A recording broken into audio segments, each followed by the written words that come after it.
What's up, guys? Mason the Brock Henderson here, and first hurdle since we've hit our good run of form, and we stumble.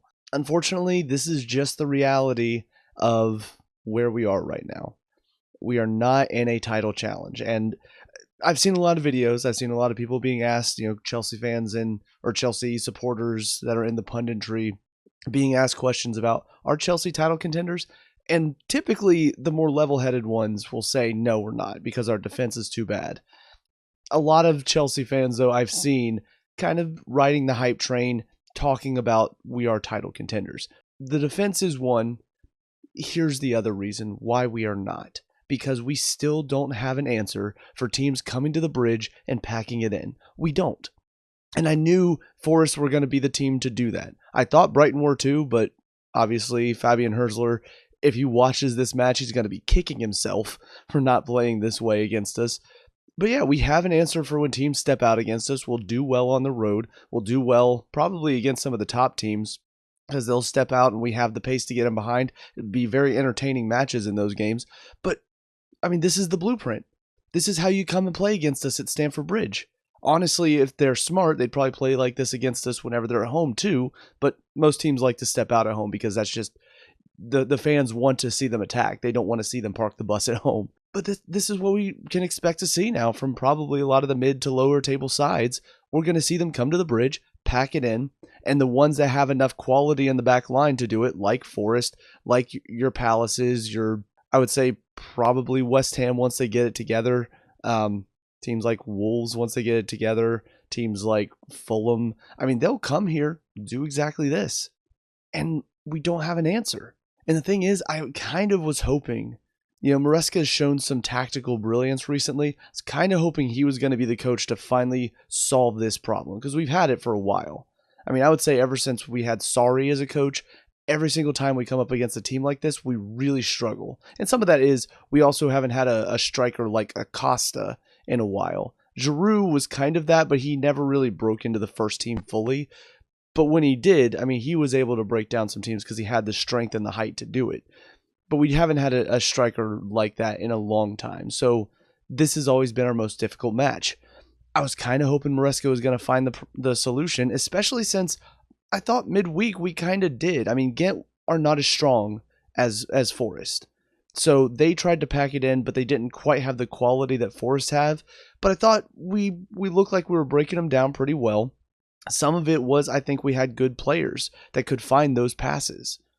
So Maresca, I'm thinking he's got to have seen that. He's got to have thought maybe I need to make some changes. And the first mistake is he didn't. No changes from the Brighton match. And some people might look at that and say, well, you want to keep consistency. This team has been winning recently. Like this exact lineup has been winning recently. Why would you change that? Because it's a different game. And I realize, I've talked before about the whole, you don't want to change stuff up too much because then you can't get that consistency. But there is an argument to be made that some players are going to be better suited to some matches than others. This is a match a player like Jackson is not going to be as well suited to. And he wasn't. This is a game for Nkuku. Nkuku is the type of player who can get in that back line. And, I mean, honestly, I would even say try to fit Felix in there if that means you have to slide Palmer out wide or something. But you get those players that can play in the tight areas, not the players that are going to run at the defense and try to get him behind because there's no space back there, because they're going to be pushed back and packed in. And yet, that's kind of the lineup we went for. We got Jackson, we got Madueke, we got Sancho. None of them really had a great game. Sancho had his moments. Madueke obviously got the goal. But none of those three, I thought, had a great, solid game today. There were bits from Sancho and Madueke, and Jackson was almost non-existent for most of it. So it's very frustrating to me that Maresca didn't make any of those changes. And then the other frustrating thing, because as much as I praised him, I have to call him out today. He made a huge mistake because he didn't make any changes until the 80th minute. That is huge mistake because we were honestly on the back foot. I mean, for most of the match, we were kind of just knocking it around, looking, not finding anything, and then Forrest would pop up with a chance on the counter. And that was the way the game was going. So I'm thinking at halftime, you got to make some changes. Either you change the personnel or you change the way you're playing. We come out, we're playing the exact same way. And then they score. And it's no surprise because this is what was happening. The entire first half, it was leading to them scoring a goal off of some set piece or a counter or something. They score off a set piece.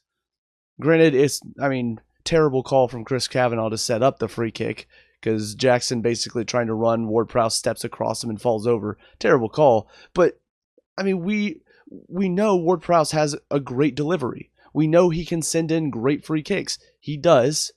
And Gusto, unfortunately, having an awful game today, keeps the guy on side and then doesn't challenge him for the header. And then whoever it was, I think it was either Colwill or Fofana, pretty sure it was Colwill, loses track of Wood, who we know he's a good finisher, so he gets that one chance. And now all of a sudden we're on the back foot. We're losing. And frankly, even after that, there are no changes, even though we look like we could concede again. If not for Madueke having his 20th try finally work out for him and score, this game could have gone so much worse because our reaction to the goal shows we still have a weak mentality about us. We did not react positively to the goal. It was we got players walking around, some players not really trying. Jackson at one point felt like he was being fouled and just stood and looked at the referee, didn't just stop playing entirely. I'm like, this is not the reaction we need. We need today, all right, guys, let's step up. Instead, it was Forrest basically took the game to us after that. And then again, lucky finally Madueke, one of his chances come off. That was the only thing that brought us back into the match, was just basically luck. At that point, I'm thinking, all right, we're back in the game now. Let's make some changes. And no changes. We kept playing the same way, and we still couldn't find any answers. And then finally, he brings in Felix and Nkuku, and suddenly now we're starting to see some chances. We're starting to finally get some opportunities. We're finally starting to find ways to break them down a little bit because Felix has that great passing ability. And some of it was obviously them being down a man as well. But they only had 10 minutes plus stoppage time. Granted, stoppage time was 13 minutes, so technically they had 23 total minutes. But that's still not that long to get integrated into a match. Like, we were not giving him a game for most of it. And the subs are finally what gave us our best chances, but it was too late. We're nearly into stoppage time by the time we started looking like we were causing a threat. I just don't understand what Maresca was thinking today. After that, bringing on Mudryk and Neto, granted, Mudryk did put in one of our best crosses for one of our best chances, but this isn't a game for Mudryk. He had one chance to run him behind because we actually did hit him on a counter pretty well, but that was the only thing effective he did because the rest of it, it's not his game. He has no space to run into.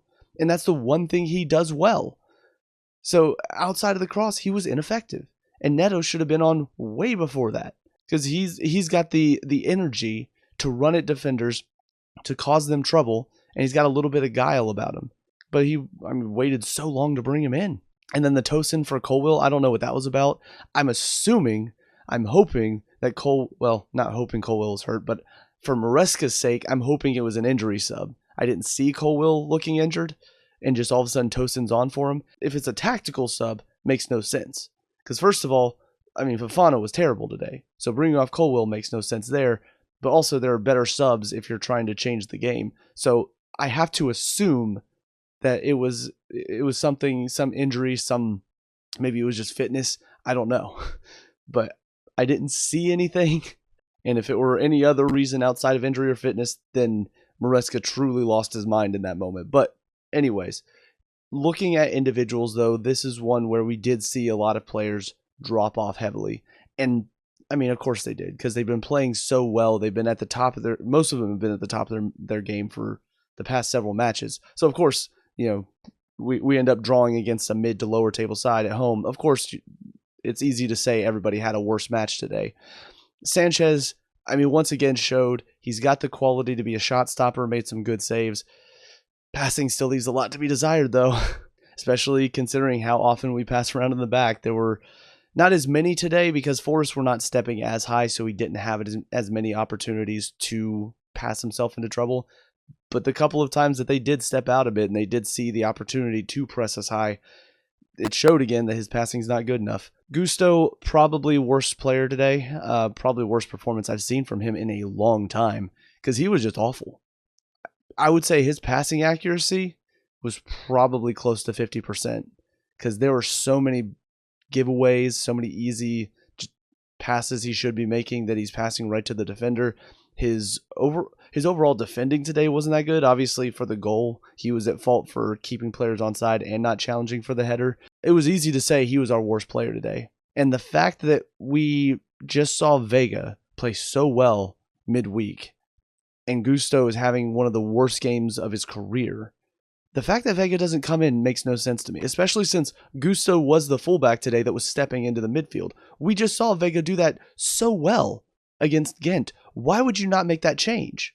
I'm thinking at halftime that change should happen, but he doesn't. And Vega never comes in for Gusto. Why?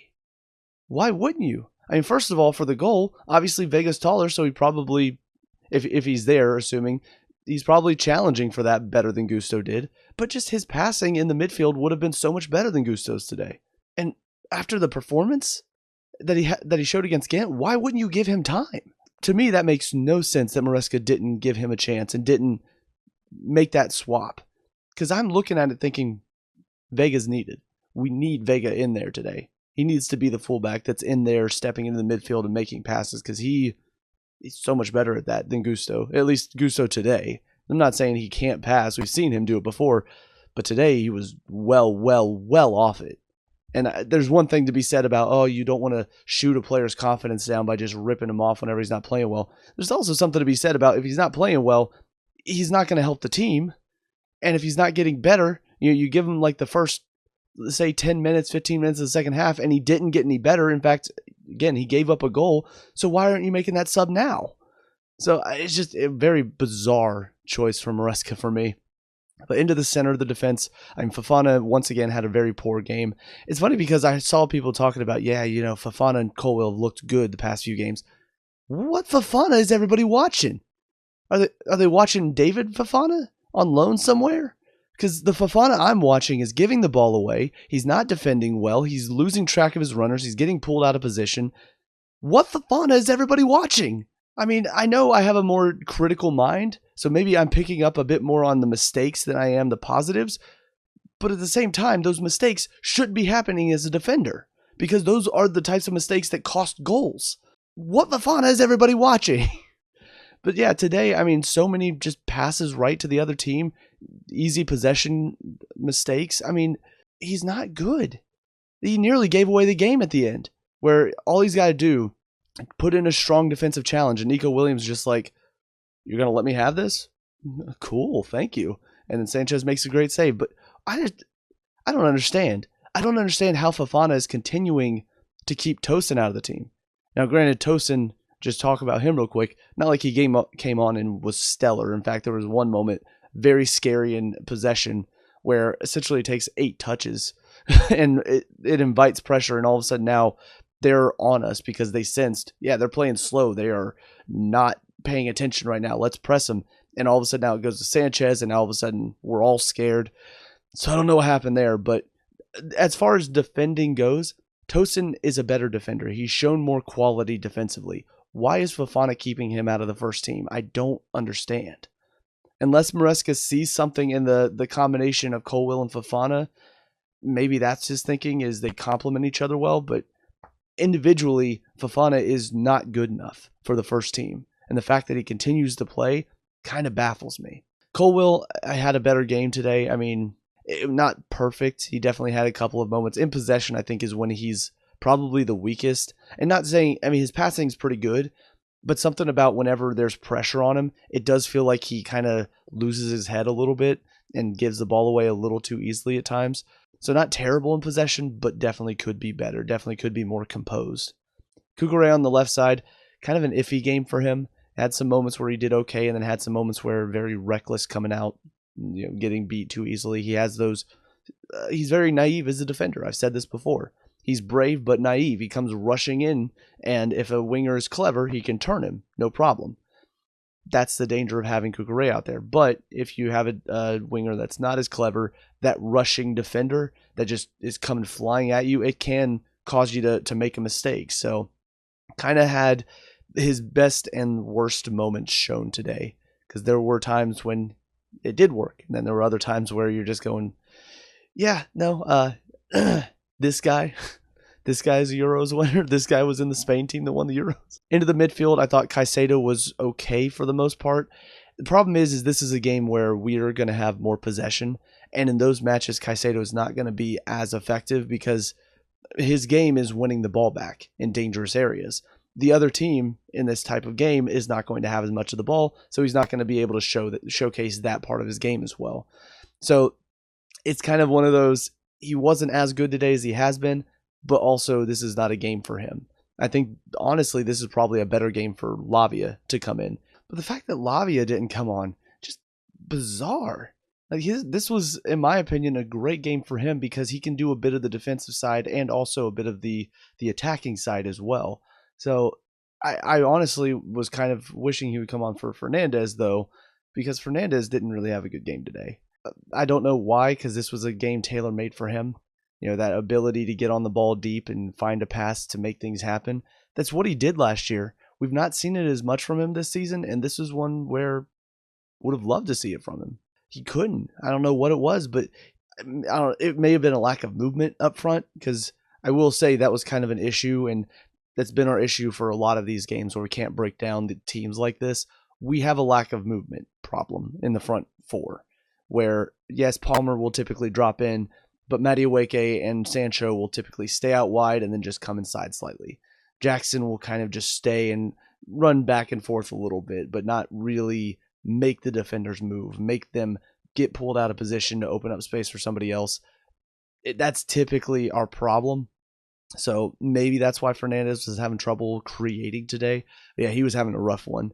And I was happy that he was the first one off, or one of the first ones off, but also disappointed that it took so long to get him off, because there were a couple of moments as well where I'm thinking he's not even giving us anything defensively. So they're breaking out and he's just kind of jogging back behind the play, not really getting in position to help. It just felt like he wasn't contributing on either side of the ball for us today. Into the front four, obviously, this is where we're going to have a lot more of my critiques because, yeah, this is where we were our weakest. Madueke, outside of the goal, terrible. I mean, once again, back to Madueke, because it was all selfish for the most part. Not that he never passed, but my God, how many opportunities did he waste because he's going to shoot. He's going to shoot. He gets the ball out wide. He cuts inside on his left, and he's going to shoot. I mean, there was one moment in particular. It was sometime in the first half, I'm pretty sure. But he gets the ball, and you could see the moment where he's like, I'm going to shoot this. And he's not even inside yet. But he, head down, looking at the ball, probably got a little glimpse of the defender so he knows where he is, dips his shoulder in so he can cut inside. And he's got Gusto top of the box. He's got Palmer somewhere in the center. It doesn't matter. He doesn't see any of it because his focus is solely on, I'm getting past this defender and I'm going to shoot. It doesn't matter what else there is in the box. It doesn't matter what runs are being made. It doesn't matter. Let's say one of the defenders slips and falls and Jackson all of a sudden is wide open. It doesn't matter. Madueke is not going to see it because he's going to shoot. And I just can't stand that type of player. Again, when it comes off, great. Fantastic. We got the equalizer. Thank you for that. But there are so many other opportunities that were wasted that could have put us ahead in the first half because he's so selfish. So yes, he'll get the plaudits for scoring the goal, but I'm sorry, he's one of the problem players today.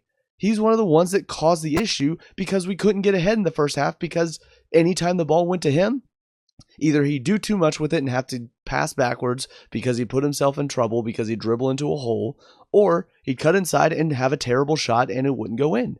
And so the half ends 0-0, even though he could have had several opportunities to score or assist. Actually, yeah, I should say assist because he's not scoring. It comes off once every, I know I said 20, but honestly, he probably tried that move, I want to say 5 or 6 times. More often than not, does not work. Very frustrated with that today. Sancho on the left side was not terrible. He did have a couple of good passes, but once again, it was a game for him where he kind of faded in and out. And that's not a bad thing if when you are in the game and you are effective, you have those moments like the assists that he's been getting. Honestly, he had one pass in behind to Palmer that was fantastic, very reminiscent of the 4th goal against Brighton. So it's not like he didn't have any good moments today, but in a game like this where we need goals and he doesn't get on the score sheet, he doesn't get an assist, those moments when he's not in the game, when he's kind of faded out and he's not really getting himself involved, those moments do stand out a bit more, unfortunately, because of the fact we needed goals today. We needed players to step up, and he didn't. So I'm not going to sit here and say, oh, he's done. Done as a Chelsea player. He's not going to make it. Obviously, one bad game does not define a player, but this definitely is a sign that in the games where he's not involved and he's not on the score sheet, going to be a little frustrating to watch him at times, because it does feel like he'll have one good pass and then you won't see him for the next 15 to 20 minutes. And that's not really good enough at this level. Palmer obviously had one of his lesser games. Anytime he doesn't, well, he did get an assist technically, but anytime he doesn't score and you could see the shots that he probably should be finishing with his quality. Anytime that happens, of course, people are going to say, well, it was not a good game for him, because a player of his quality should be almost consistently being on the score sheet. But with that being said, he was one of our most creative threats today. He did create some of our best chances. So I can't say that it was a terrible game, but for him, for his standards, I would say it was a bad game. And that's purely because he is that good of a player that I have to say I expect more of him. So I will say that's one of the caveats of being one of the best players in the Premier League. Anytime that you miss chances, people are going to look at it and say probably should have done a bit better there. So it's kind of one of those the weight of expectation situations. But Jackson, I mean, this was not a game for him, so I can't really say that I'm super frustrated with him. This is just not a game where I expect him to be effective, because there's no space in behind, and that is what he does well. He gets in behind, he pressures the defense. They're not going to have a lot of the ball. So those two things that he has been phenomenal at for this season, he's not going to get to do, because there's no space in behind. They're not going to be keeping a lot of possession. The moments when they did, we saw he put some good pressure on. And, I mean, we saw the red card comes from him putting pressure on Ward-Prowse, and Ward-Prowse saves a goal, which, by the way, the fact that that was a second yellow and not a straight red, I mean, I know it was a little far away from goal, but Jackson's in behind. Like, I don't think there's any chance that the other defenders are getting there. And maybe the referee's looking at it and going, it's Jackson, so probably not going to score, but I don't know. I just looked at it and went, it kind of looked like the last defender, and he went and grabbed the ball, so weird that it was just a second yellow. But yeah, for Jackson, though, not a good game for him, but I don't think this was a game where he's going to be as effective. As far as the subs that came on, Felix and Nkuku, both of them came on and did some good stuff. Admittedly, they both probably should have scored. They both had free headers. Felix puts his wide and Nkuku puts his right at the keeper. Probably should do a bit better with that, but also, I mean, when you're only given 10 minutes plus stoppage time, you're not going to get that many chances. So should they be putting away that one chance? Probably. But if you give them some more time, maybe they get another chance like that, and then that one goes in. So it's a tough balance, and again, it's something I think Maresca got wrong today. But they both did come on, and they changed the game.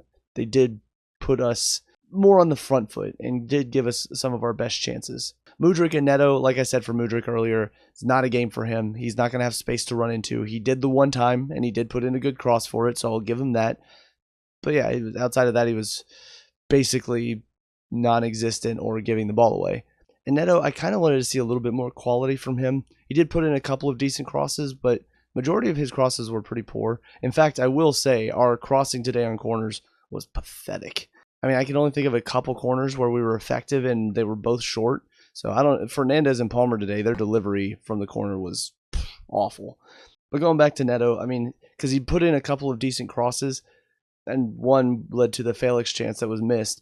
But I think he's got enough quality where he should be able to take on the defender and then find a good pass inside. And I feel like he just wasn't quite giving us enough of that today. I felt like there were too many moments where it's like he beats the defender, but then he wants to come back with it and put it on his left. I'm thinking, or just drive inside and then find a pass with your right. Like, it doesn't always have to be on your strongest foot. You should be able to use either one. At least I'm pretty sure he's left-footed because he constantly cuts on it and tries to cross it in. But yeah, I just feel like what we saw from him today, he showed some of that potential, but then didn't really have the finishing quality that we expect from a player of his quality. And then, like I said, the Tosin one, not hoping Colwell's hurt, but hoping that that's what it was for, why he came on, is kind of telling that you take Colwell off, and you bring on Tosin, and now all of a sudden Forrest into the game with the best chances. Kind of is a little concerning, from Tosin's point of view. You should be bringing on your most experienced defender and shutting up shop, and now we're in control of the match. But instead it was he comes on, and now all of a sudden we're on the back foot, and they're having multiple chances there at the end. Overall, it's just a frustrating match. It's one of those that in the past we've not won it. We either draw or we lose because the team packs it in. They get that goal because our defense isn't good enough, and then they just manage to keep us out, and that's what happened. We got the one goal to equalize, thankfully, but that was it. We couldn't do anything else because we're just not creative enough in the final third. And unfortunately, Maresca just didn't find an answer today. I mean, it's the first team, I guess technically second one, because Palace, I think, tried pretty similar tactics where essentially packed it in and then managed to get that one goal out of nothing.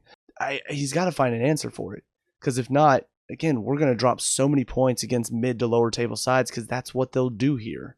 I'm already expecting to probably drop points against some of the top sides. Your Man City, your Arsenal, your Liverpool, probably even teams like Villa and Tottenham. We might draw a couple of those. But we should be beating the mid to lower table sides at home. But if this is the way they're going to come in and play, we're not going to beat them because we don't have an answer for this. We'll see what happens. International break, obviously, it's typically our downfall, but we did come back from the last one pretty well. So hopefully get some time to go back to the drawing board. We're coming back. Very tough match at Anfield. It does suit our style of play, I think, because they will step out against us. We will probably give up some goals because we'll make some mistakes in the back passing, but we also will probably create some chances because we have good counterattacking structure at the moment. But yeah, hopefully come back and everybody's fully fit. Everybody's fine. We don't have any issues to contend with after the international break. And we need to start putting points on the board, because these drop points, first of all, it's disappointing because teams like Newcastle, Villa, I don't know the Spurs outcome. I think they're still playing right now. I mean, we saw Newcastle and Villa drop points. Spurs against Brighton, that's a chance for them to drop points. So we've got those teams dropping points, which means it was a chance for us to put ourselves in the front seat for the top four. But as it is, we're still back with them. And what I will say is where our defense, in my mind, is keeping us out of the title run, this type of performance, if we continue with this type of performance, it also does make us one of the lesser runners in the top four. I would say this puts teams like Villa and Spurs ahead of us because they know how to get the job done for the most part. They'll have their slip-ups every now and then, but they're not going to consistently do this. And from what I saw today, there's a chance we could consistently drop points against sides like Forest. It could just be a little blip and then we come back and we're stronger than ever, or this could be a sign of things to come. I don't know for sure. I'm leaning more towards sign of things to come based on our past experience with similar performances and against teams like this. But Maresca has proved me wrong for a large majority of the season so far. So hopefully he can do it again. But with all that being said, those are my thoughts on today. What did you guys think? Let me know down in the comment section below. What were your thoughts on the game today? What are you expecting to see after the international break? Let me know. We could talk about and discuss all that good stuff. Leave a like and subscribe for future Chelsea reviews. Also check out the channel. We have a lot of TV show reviews as well as a couple Let's Plays. So check those out when you have a minute. But until next time, I hope you guys have a great day. I'll talk to y'all later. Peace out.